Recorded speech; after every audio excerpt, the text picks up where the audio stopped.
Hey there, my name's Bren Ryan and I'm the head coach and trainer and owner of UCAN2 Weight Loss and Fitness. And today I wanted to have a bit of a chat to you about your immune system and in particular immunocompromise. Now, it's that time of year at the moment, we're smack in the middle of winter, and it's when that time of year when the dreaded lurgy's getting around and we all seem to be suffering from colds and flus and respiratory infections. Now, getting those infections and viruses, etc., is just a part of life. It's pretty much impossible to avoid getting sick at some stage in your life, but some of us seem to be sick all the time, just this constant cycle. Now, most of us have had some sort of stage in our life where we just can't seem to shake off these illnesses. We just seem to have them one after the other. We feel run down, beat up, and unable to have any sort of time where we haven't got a sniffle or something. Now, these times in our lives could well be contributed to by immunocompromise. Now, it's not just a common cold. Our immune system is what we'd call a fluid system, so it's always on guard and active, fighting off infections, bacteria, cancerous cells in the body, anything and everything that could possibly harm us. It's on the alert for all the time, so it's always working hard and up and down, and it's a fluid system. Now, what is immunocompromise? So immunocompromise could be defined as a diminished immune response due to any number of factors, and that's what we'll talk about. So let's talk about some of those factors that can cause an immunocompromise and what you can do about them. So first thing I'd like to talk about would be medications and other drugs. So there's quite a lot of medications that can have an adverse effect on our immune system. So some of the steroids, or cortisone steroids that are used for asthma, so inhalers, so Becotide, Flixotide, things like that, can reduce the immune system, as do some other anti-inflammatory treatments. So things that treat arthritis and that sort of thing. Any sort of anti-inflammatory treatment can lower your immune system. Heartburn drugs. So I myself have to take a little tablet once a day, and I will do for the rest of my life, called pantoprazole, which helps prevent heartburn. It's just a little thing that I have, GERD, and it's quite common. And there's a lot of people like me that have to take that little tablet once a day. But those drugs can lower your immune system. Cholesterol lowering drugs can lower your immune system. Some common painkillers like Tylenol, those sorts of things. So you can get, if you use quite a bit of them, they can actually reduce your system. Obviously, or it sounds obvious, immunosuppressant drugs. So, you know, if you're being treated for some sort of condition that you have to suppress your immune system, obviously that's going to have an effect and make you more susceptible. And then there's the illicit drugs. So, you know, and I'll put, even though it's not illegal, alcohol into the same category. So alcohol, marijuana, methamphetamines, all those sorts of drugs can obviously affect your immune system as well. Illness. Now, I know it sounds kind of obvious. Being sick can make you more susceptible to being sick. But yeah, it's true. If you're suffering from a condition that's taking up the time and the effort of your immune system, then it could well weaken you in another area. Your age. So the very young and the very old can be more susceptible to different conditions. That's why if there's some sort of flu epidemic, or it's one of the reasons that the flu shots are free for the very young and for the very old, because they can be more susceptible to the complications that can come along to that sort of thing, and more susceptible to actually getting flus and colds. Stress, and by stress I'm talking about three types of stress. There's mental, physical and chemical. So let's start out with mental. So being stressed at work or with your relationship or about money, there's all sorts of mental pressures that can put you under stress. And it may well leave you fatigued, and it might be taking up a lot of your time and your mental space. And this could actually leave you susceptible to some physical ailments as well. Physical stress can come in the form of, as I mentioned before, other illnesses. But it can also be over-exercising or even some injuries. So if you had a particularly bad injury, for example, I don't know, broken leg, something like that, that can actually lower your immune system, make you more susceptible to bacterial infection. Over-exercising, so that physical stress of over-exercising and change your hormones levels. Now, that leads me to the next one, chemical stress. Now, chemical stress could be from medications or illicit drugs that we've already talked about that you've actually put into your body. But it could also be your in-house chemicals, as in hormones. So you could have a hormone imbalance, some sort of imbalance in the body, and that could be PCOS or menopause, pregnancy, any sort of period of great hormonal change or hormonal disruption could leave you susceptible with your immune system. Now, exercise. Now, both over-exercising and under-exercising can cause your immune system to be overwhelmed.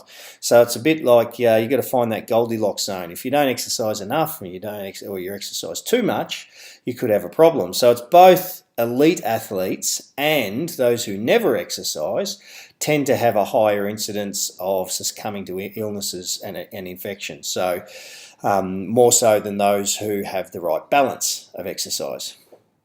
Vitamin and mineral deficiencies.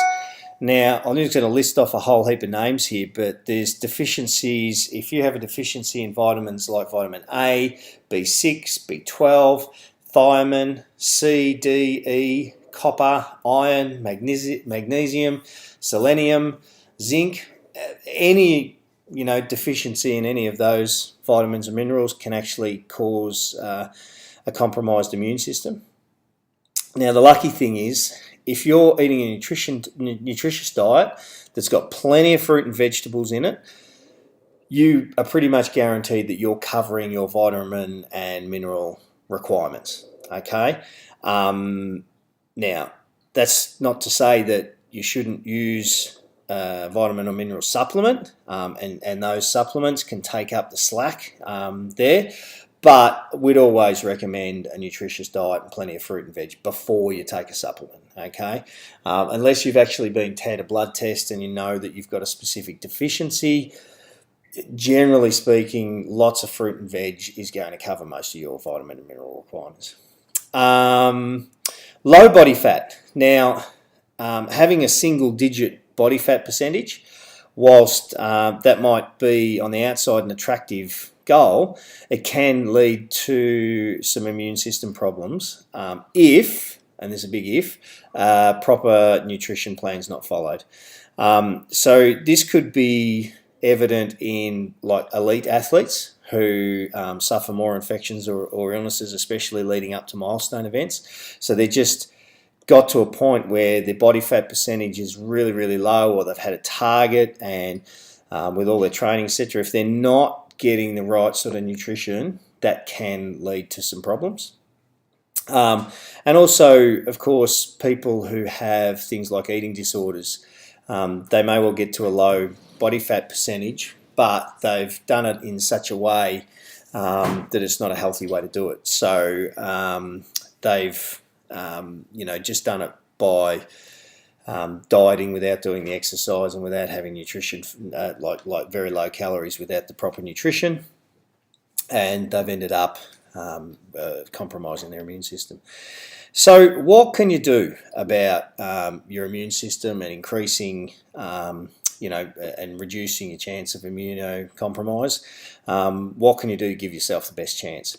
So number one, get plenty of rest. So we want to get the right amount of rest. Now, the average person needs 7 to 9 hours sleep per day on average. Now, everybody is different, and your right amount might be slightly different. But if you, for example, myself, I tend to get 5 to 6 hours, and that seems to be enough for me. Whereas, my wife needs 8 or 9 hours. If she doesn't get that, she tends to be a bit worn down. So finding out, 7 to 9 hours is pretty average. So if you can get that, you'd be pretty good.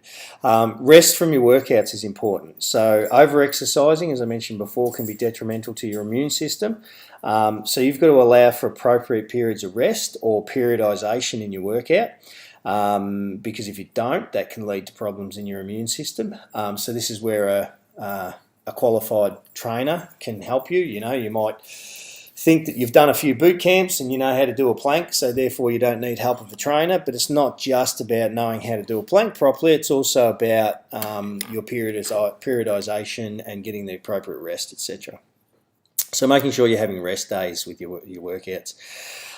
Get some exercise. So we want a challenging yet appropriate amount of exercise to give your immune system the best chance. So doing nothing is just as bad as doing too much. So somewhere in the middle, that Goldilocks zone is where you want to be. You want to be just right, okay? And again, your health professional can help you do that.